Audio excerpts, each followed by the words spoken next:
அத்திக்கடவு அவிநாசி திட்டம் ரொம்ப நாளாக பல ஆட்சியாளர்கள் பல தலைவர்கள் எல்லாம் முன்னெடுத்தும் செய்ய முடியாத ஒரு திட்டம் தான் அந்த அத்திக்கடவு அவிநாசி திட்டம். 2011 அதிமுக தேர்தல் வாக்குறுதியில் அம்மா அவர்கள் வாக்குறுதி கொடுத்தது தான் அத்திக்கடவு அவிநாசி திட்டம். இந்த திட்டத்தால என்ன பயன்?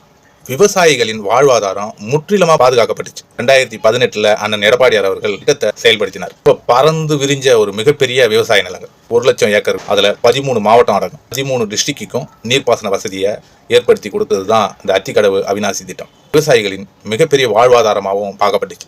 1,00,000 ஏக்கர் பாசன வசதியில என்னென்னலாம் நன்மைகள் நடந்திருக்கு அப்படின்னா, குடிநீர் வாழ்வாதாரம், நீர் மேலாண்மை, நிலத்தடி நீர் மட்டம் உயர்வு, கிராமப்புற வளர்ச்சி, இதெல்லாமே அதில் அடங்கும். மிகப்பெரிய ஒரு பசுமை புரட்சியை செய்தவர் தான் எடப்பாடியார் அவர்கள். வார்த்தையால் மட்டும் சொல்லாமல் சொன்ன வார்த்தையை செயல்படுத்துறதுன்றது மிகப்பெரிய விஷயம், சாதாரண விஷயமெல்லாம் இல்லை. நம்மளால் 4 பேர் இருக்கிற குடும்பத்திலேயே ஒன்று சொன்னால் அதை செய்ய முடியல. கிட்டத்தட்ட 1,00,000 ஏக்கர் 13 டிஸ்ட்ரிக்டை ஒன்றா இணைக்கிற அந்த திட்டம் யோசிச்சு பாருங்க, சிரமமான வேலைன்னு அண்ணன் எடப்பாடியார் அவர்கள் மிக சிறப்பாக செய்து கொடுத்தாரு.